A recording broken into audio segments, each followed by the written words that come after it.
Neuvième message de Notre-Dame de tous les peuples, le 29 mars 1946.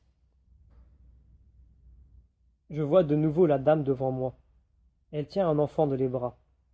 Il a une auréole autour de la tête et diffuse des rayons en tous sens. Voilà qu'on dirait que la dame descend. Je la vois à présent debout sur un globe terrestre. Ce globe tourne continuellement en dessous d'elle. La dame me regarde et dit « Viens, suis-moi ». Je vais derrière elle, et c'est pour ainsi dire comme si nous marchions sur ce globe. La dame se tourne vers moi et dit « C'est lui ». Et elle désigne l'enfant que je veux ramener sur la terre. Tout en disant cela, la dame ne cesse toutefois de faire non de la tête. Je regarde l'enfant, et tandis que je le regarde, il se change en une croix. Tout à coup, la croix tombe par terre devant moi.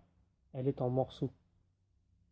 Je regarde la terre et la vois complètement plongée dans l'obscurité. J'entends alors crier la dame. « Ramène-le donc sur la terre !» Et elle montre du doigt la croix en morceaux. Tout à coup, je vois la croix redevenue intacte, plantée au milieu du monde. Toutes sortes de gens l'entourent, mais ils détournent la tête. Je me sens subitement très fatigué, et je le dis à la dame, mais elle me sourit. Je la vois ensuite, tout à coup assise sur un genre de fauteuil. L'enfant est cette fois sur ses genoux. Il diffuse de la lumière en tous sens. La dame dit « D'abord, retournez à lui. Ce n'est qu'après qu'il y aura la vraie paix. » Elle insiste sur le mot « vrai ». Des mots viennent alors se placer autour de la dame en formant un arc de cercle. Il me faut le lire à haute voix. Vérité. Encore, dis-je, et je regarde la dame. Elle fait oui de la tête. Celui-là se trouve au milieu. Je lis ensuite à gauche justice et à droite charité. Après les avoir lus, je vois à ses pieds un lion de pierre, la tête auréolée d'une lumière d'un blanc diaphane. Derrière le fauteuil, je vois apparaître des clochers et des églises, et je vois des évêques. Je dis « Pas de notre église ». Je comprends intérieurement que c'est l'église d'Angleterre. Tandis que j'observe, une croix en forme de X transparaît, et je vois la dame sourire. Tout à coup, l'enfant qu'elle a sur les genoux a grandi. Il est maintenant debout et tient un calice dans la main. À côté de tout cela, je vois apparaître une échelle, puis j'ai l'impression de l'escalader. J'arrive en haut de l'échelle et je découvre subitement devant moi un autre signe en grand, un X traversé d'un P.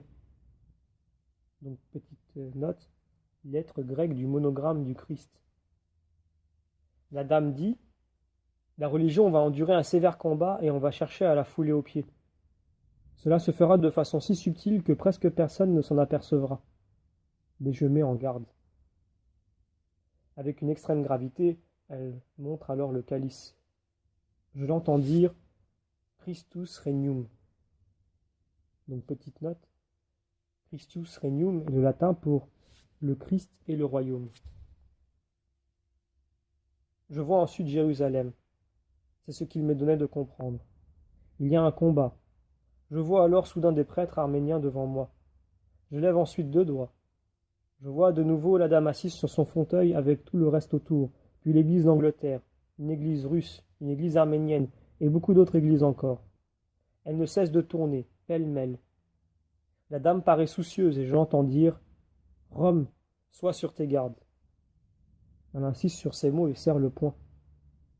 Et la dame disparaît d'un coup. Fin du 9e message.